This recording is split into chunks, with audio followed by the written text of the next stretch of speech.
আসসালামু আলাইকুম সম্মানিত দর্শক এবং সম্মানিত ব্যক্তিবর্গ, আশা করি ভালো আছেন। তা আমি যে বিষয়টা নিয়ে আপনাদের কাছে তুলে ধরার জন্য আসলাম, বিগত 2 দিনের ভিতরে আমরা যে ভূমিকম্পের শিকার হয়েছি, যে বাংলাদেশটিতে এত বড় একটা ভূমিকম্প হয়ে গেল, সেই প্রসঙ্গে আমি কিছু দেখাতে আসছি। গাজীপুরের একটি অঞ্চলে আসছি, সেখানে খালপাড়, যে খালের পারে এই ভূমিকম্পের কারণে এখানে এই খালের সাইড ভেঙে নিচের দিকে চলে গেছে। এখন সেই জিনিসগুলো আপনাদের মাঝে ভালোভাবে তুলে ধরার জন্য আসলাম, যে খালপাড়ের যে জিনিসগুলো ভূমিকম্পের কারণে এভাবে নিচে ভেঙে পড়ে গেছে। পুরো সাইডটাই এভাবে ভেঙে পড়ে গেছে, যেগুলো আগে ছিল না এরকম ভাঙ্গা। এখন সেই ভাঙ্গনটা এই ভূমিকম্পর সময়ই, যেটা 5.7 মাত্রায় ভূমিকম্প হয়েছে, তখনই এই ফাটল ধরে মাটিটা এভাবে ভেঙে নিচে নেমে গেছে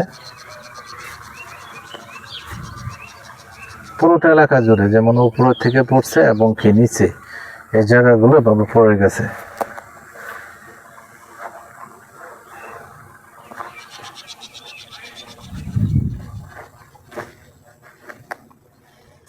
পরিস্থিতি ভয়াবহ। যদিও এমন ভূমিকম্প হয় বাংলাদেশে, তাহলে আমাদের বাংলাদেশে মানে সাপোর্ট দেওয়ার মতো কোনো যন্ত্রপাতি নেই যে আমরা সে ভূমিকম্প ফেরাতে পারবো। তারপরেও আমরা দেখতে হবে যে কিভাবে আমরা সেফ থাকতে পারি, কারণ এই যে নতুন ভেঙে নতুন এইগুলা মাটিগুলা পড়ছে, এখানে নতুন ভাবে এই মাটিগুলা এভাবে পুরোটা খালের পাড় ভেঙে নিচে নেমে গেছে, পাড় দেবে গেছে। তাই বলবো যে অপরিকল্পিত ভাবে বাংলাদেশে বিল্ডিং করলে খুবই সমস্যা। এবং কি আমি একজন ইঞ্জিনিয়ার হিসেবে বলবো যে যারা বিল্ডিং করছেন অবশ্যই তারা সুষ্ঠু নিয়ম মেনে করবেন। যে নিয়মে বিল্ডিং করে, সে যে নিয়মে ইঞ্জিনিয়াররা আপনাদেরকে সার্টিফিকেট দিবে, সেই নিয়মে করবেন। যে ভূমিকম্পটা হয়েছে, যেভাবে ভাঙছে এখানে, এই যে পুরো পাড়টাই দেবে গেছে। আমি আপনাদের শুধু এটা দেখানোর জন্য আসছি যে ভূমিকম্পের সময় এগুলো এভাবে পুরো পাড়টাই নিচের দিকে চলে গেছে। 2টি পার্ট হয়েছে, একটি উপরে একটি নিচে। নিচের পার্টটা নেমে গেছে নিচের দিকে, এবং কি উপরের পার্টটা উপরে রয়ে গেছে।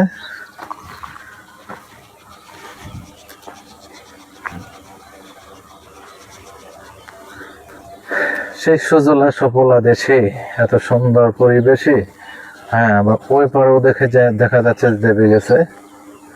ওই পারের জিনিসটা আমি একটু টেনে দেখাচ্ছি আপনাদের।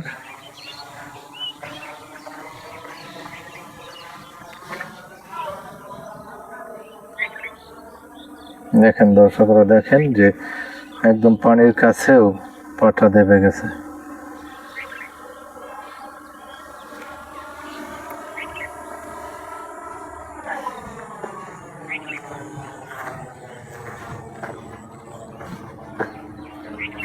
সেই সুন্দর পরিবেশ,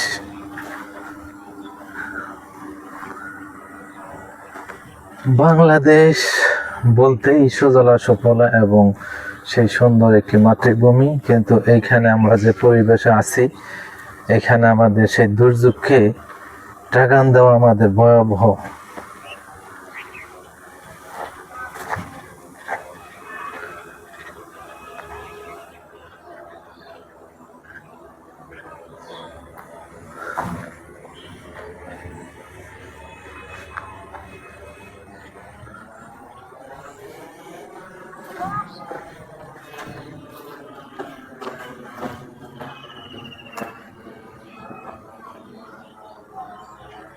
দুর্বিষহ, সে প্রতিটা পারি এরকম হয়েছে।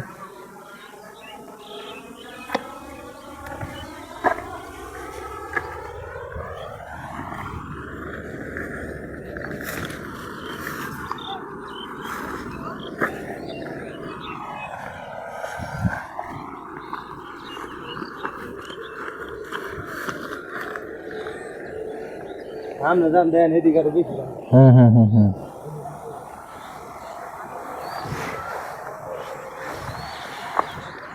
দেবে যাওয়া জিনিসগুলো মানুষ বলছে যে আরো সামনে যান, দেখেন যে আরো বেশি দেবে গেছে। তাহলে বুঝতে হবে যে অবশ্যই আমাদের বাংলাদেশে এমন কিছু হয়েছে যে হওয়াতে এখান দিয়ে আমরা দেখাতে আসছি। তো ভূমিকম্প তো আমরা তো আসলে এখানে এর কারো হাত নেই। ভূমিকম্প যে কিভাবে কখন হবে এটা কেউ বলতে পারবে না। সেই জিনিসটা আসলে আমাদের শুধুই একটি নিজের সতর্কতা, নিজের সেফটি মানতে হবে যে যখন ভূমিকম্প হয় তখন আমরা যদি কেউ বিল্ডিংয়ে থাকি সেইখান থেকে নেমে আমাদের দ্রুত চলে যেতে হবে খোলা কোনো স্থানে, সেফ জায়গায়, যেখানে বিল্ডিং ভেঙেও পড়ে না পড়ে, গাছপালাও উপরে না পড়ে, এমন খোলা জায়গায় আমাদের যেতে হবে।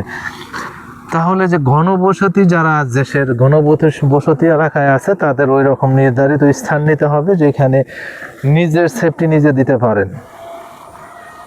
এই যে পুরো পাটটাই দেবে নেমে গেছে। এই ঘাসগুলো পুরো সেম ছিল, কিন্তু মনে হচ্ছে যে 5 ফিট নিচে চলে গেছে।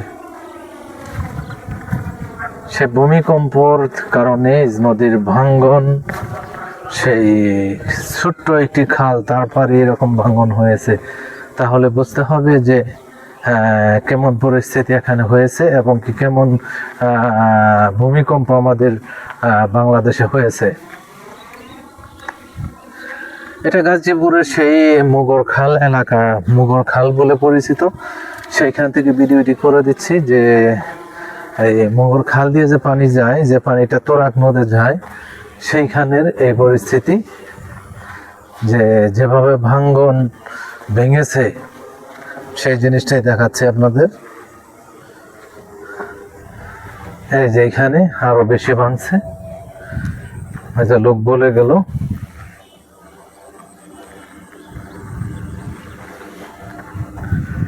আর পুরোপুরি দেবে গেছে, বড় বড় ফাটল দেখা যাচ্ছে।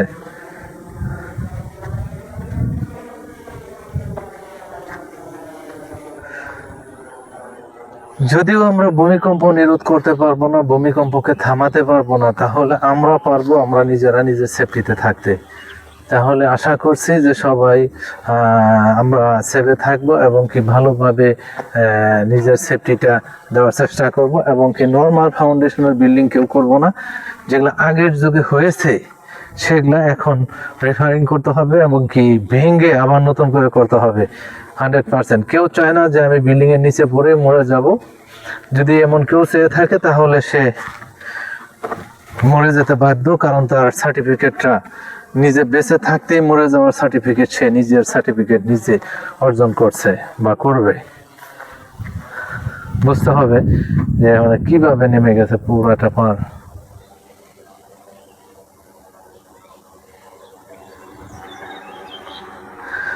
ভূমিকম্পের ভয়াবহতা এখানে দেখলেই বোঝা যায় যে ভূমিকম্পটি কেমন, কতটি শক্তিশালী হয়ে ভূমিকম্প হয়েছে এবং একই 2 দিনের মধ্যে 3 বার হয়েছে। তাই ভালো থাকবেন, সুস্থ থাকবেন, আমার চ্যানেলটি লাইক কমেন্ট শেয়ার করবেন এবং কি সাবস্ক্রাইব করবেন, এটাই আশা করি সবার কাছে। ভালো থাকবেন সবাই। আসসালামু আলাইকুম।